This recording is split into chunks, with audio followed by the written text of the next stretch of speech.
Ga, ano kaya kung mag-aral ka ulit? Ang sarap kaya sa pakiramdam na nakatapos.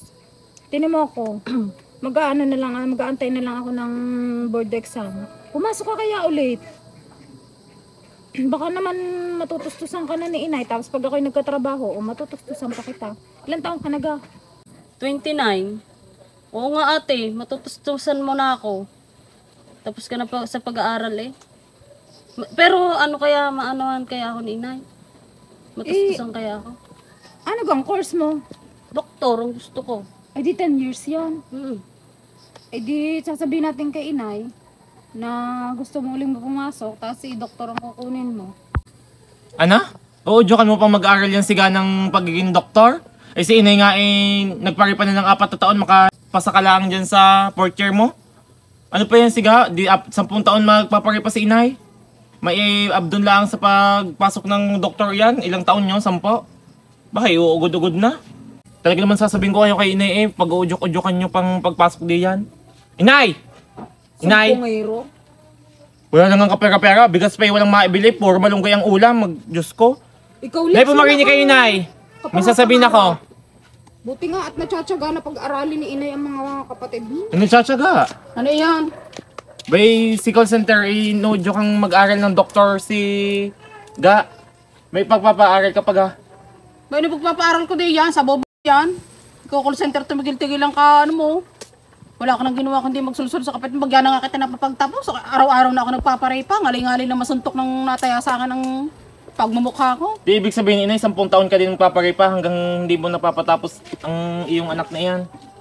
Ba, itutustos ko din. Hindi kayo mag-aral muna at nang matustusan mo siga. Ang gusto pa yung doktor. E di pagkakaawas niyan galing school, magsama kayo mag-ina pagpaparay pa, pantustos sa kanya. Ikaw, gay, kung gusto mong pumasok, ay pumasok ka. Yun eh, hanggat kaya ko lang natustusan ka, wala na naman akong gagawin kundi magparay pa. Galing-galingan mo sa eskwela. Ay, Buko hindi malayo. 75 ang grade mo. Kaya nga nakapagtapos si ate bilang nursing ng 4 na taon, nagpari pa ka ng 4 na taon. Ang sasakit na nga ng 10 talapakan taon mo. ng kurso ng doktor ha, baka hindi nyo alam. Ano yung tutustos ko di yan? Paparay pa na naman ako, salip na sa isang araw, isang beses lang, Di, inay. 3 beses sa maghapon. Wala kang magagawa kundi mag-loan sa PhilHealth. PhilHealth? Magpapabangka muna ako, at na ako makakuha sa PhilHealth. Ano ga yun? Hindi ka makakakuha doon hanggat ikaw hindi na ospital. Alam mo inay, dapat nga maging proud ka pa sa mga anak mo. Kahit may edad na nakakaisip ang pumasok. Tsaka dapat hindi mo sinasabihan ng bobo ang anak mo. Walang taang bobo, tamad lang mag-aral. Siguro nung kabataan ni Ga, talagang tamad siya mag-aral. Kaya ngayong nagkaroon na siya ng huwisyo at medyo maedad-edad na, sa kanya naisip na mas maganda talaga may pinag-aralan. Ay isipin mo naman anak. Ilang taon lang siga ha, 29. 10 taon ang kurso, di 39 nagagraduate. Ilang taon na ako noon, baka akong 72 na. Hindi malayo inay, 103 ka na nagpaparipa pa. Nakatungkod ka na. 10 taon na yung kurso. Walang masama kung gusto mag-aral. Ang problema ang isusuporta. Eh di, ano naman, di ako naman tapos na, makakapaghanap na ako ng trabaho, masusuportahan ko na si Ga. Bukas na bukas sige mag-apply kung gusto mong tususan ng kapatid mo. Ay di ipa-hospital mo si Ga at ang makukuha sa PhilHealth, ang sabi mo hindi makakakuha sa PhilHealth nang hindi na-hospital, ipa-hospital mo si Ga. Wala naman sakit. Ikaw, Lips, napakasulsulera mo kay inay. Ikaw yata ay wala kang kapangapangarap sa buhay. Balak pa naman din namin na pag nakatapos na siga at saka ako tapos na ako at saka siga pag-aralin ka din. Mukhang wala kang kahilig-hilig sa pag-aaral. Buti pa nga siga at kahit papaano nagkaedad na saka nakaisip mag-aral kahit maedad na. At least alam niya sa sarili niya na mas maganda yung may pinag-aralan kahit maedad na. Eh siya inay, kung gayon lang din naman, ako'y mag-aaral na din, makikipagsabayan na din ako sa aking mga kabataan na nagsisipag-aaral ng lawyer. Ano? Tustusan mo ako ha? Ay ano, utasin niyo na ako. Ay di 20 years ka Alam niyo magparipa. namang lahat ng asawa ko'y balo na ako sa buhay at nung iba nagsilayas na, wala mang gustong pumisan sa akin. Gayon lang din naman, mag-aaral kami ng dalawa ni Ga, 20 years ka magpaparipa. Ayaw nyo no, pag nakatapos lahat tayo magkakapatid o aangat-angat na ang buhay ni inay, hindi yun lagi na lang tayong paripa, hanap ng kakainin ngayon, kinabukasan, yan. hanap ulit. Oh, Tulad niyan ha, si Kulot, nagtatrabaho. Magkano lang na ipapadala noon? Si Snowpink, 300, buwan-buwan. Si Sol, hindi ko maintindihan kung ano ng plano sa buhay. Nagpapadala sa akin 500. Saan sasapat iyon? Laki ng kursong kinuha ni Ga. Bago ito may balak mong mag-aral. Mag-lawyer, di magla-lawyer din ako. Para 20 years kang napaparipa. Wala kayong awa sa akin. Baka gusto nyo magtrabaho muna bago mag-aral. Pwede naman ang mga yan, kung talagang gusto talaga mag-aral. So, Pwede yun, suportahan din natin, pero mag-working student sila. Yun, mag-working student kayo. Kung talagang gusto nila. Working student? Eh pag nga nagtatrabaho siga, high blood lagi. Saan yun, mag-a-apply? Paspod? O kaya nga, kaya nga doktor ang kinuha niya para ma-maintenance niya yung kanyang sakit Hindi ka? Inay, si Lips pala ay mag-aaral, di mag-aaral ka na din. Para yung mga magiging kaklase mo, mapapataya mo sa ripa, makakapagtinda ka pa rin ng jampong. Inay, ang kunin mong kurso ay teacher para 4 na taon laang. Pare-pares tayo makakatapos. Makakatapos ka nga laang ng 56 years old. Pwede na yun, Nay. Kung tigil-tigilan nyo, wala na nga akong ginawa kundi mag-cutting classes nung napasok. Kaya nga ako nagka-cutting classes, ako tinatamad ng pumasok bago papag-aralin nyo pa. Tama na sa akin ako nakatapos ng high school. Sinusuportahan na nga kayo, pati ako papag-aralin nyo pa. Sino magpaparay pa? Kung hindi papagparay pa sa school, ako lang tatayo doon ng tatayo at pati teacher patatayin ko. Baka ako ibagsak na rin noon. Magiging ka-close mo nga inay ang teacher. Ba? Magiging ka-close mo yung Basta ka teacher. agad. Oo. Halimbawa, yung teacher ay inalok mo ng inalok, tas laging siya ang natama.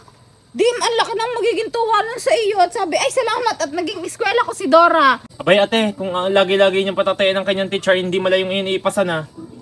Ipasa sa pagkasura sa pagmumukha at laging patayin ng teacher, wala nang masweldo. Tsaka pag hindi natama sa ripa, baka masuntok na ng pagmumukha ko. Lagi siyang talo. Hindi malayo, kahit naman ako ang laging talo, talagang papaga ang mukha mo sa akin. Ano, mag-aaral ka ng teacher? Hindi, ito ko yun. 4 Magpaparipa na taon na. lang yun, inay, Diyos ko. Tama na yun. Tama na siga papasok. Bro, 10 taon ng doktor. Tatayo't magpaparipa. Di yan na kayo.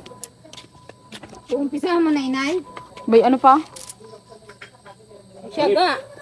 Hanggang school ka mag-enroll. Oga, dahil sa pagdodoktor mo ayun, si inay umalis na, nagpaparipa na mula ngayon hanggang bukas daw. At mag-iipon na. Saan hanggang school yun papasok? Hindi ko alam kung saan. Tanong mo kay Ga kung saan siya papasok. Kaya alit na taka magpaparipa. Makakaawa na ang buhok na inay. Hindi na matuwid-tuwid sa konsumisyon sa mga anak at bago may mga magsisipag-aral pa ng doktor at lawyer. Hindi. Alam mo Ga, iniisip din naman namin na kung halimbawa makapagtapos na si Ga, makapagtapos ka, di aalwa naman ang buhay ni inay. Oh. Iga, saan ka gang school papasok at balak mo mag-aral ng doktor? Ang alam ko isa LPP la ang merong doktor na course sa LPP. Doon laang. Mamahaling school ka pa talaga Ay siya, Lips. Sa LTT ako nakakapag-enroll. Mas mura daw dun Diyos ko, ano kaya mga enrollan yung school? Hindi pa sa LTO ka nag-enroll. Silip sa LPP, ikaw sa LTT. Ano kaya yun? Baka naman yan kung anong school lang yung inenrollan ha. Masayang lang ang pagpupursige ni inay sa inyo. Sigurado ka yun. Ay ate, mas bagay pala ako sa LPP. Dapat pala doon na lang ako nakapag-enroll. Pwede gayon, magpapalipat ako. Abi, anong gagawin ko? Kung ikaw'y nakabayad na ng tuition doon, nakapag-down ka na yata, ililipat ka pa, doon ka na naka-enroll, ililipat ka pa ulit. Ano nakapag-down sa tuition? Anong idadaw niyan? Hindi pa nga nakakapag-loan si inay sa PhilHealth. Di mo nga ang katatayuan ni inay. Pagpaparipa nung nangyari dyan, hindi mo yung naghihingalo.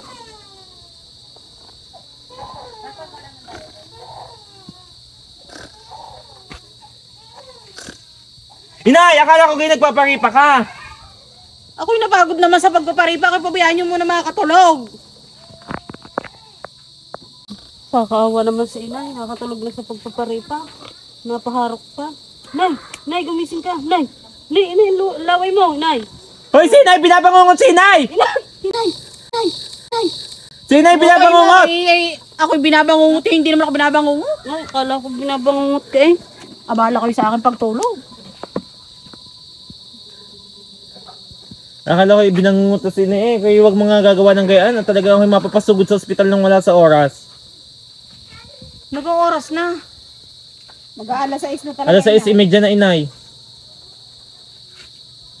Eh, bukas ko na rin bubulahin. Pag inalagpas-lagpasan eh. Hindi, at bukas pa talaga nilagay kong petsa di yan.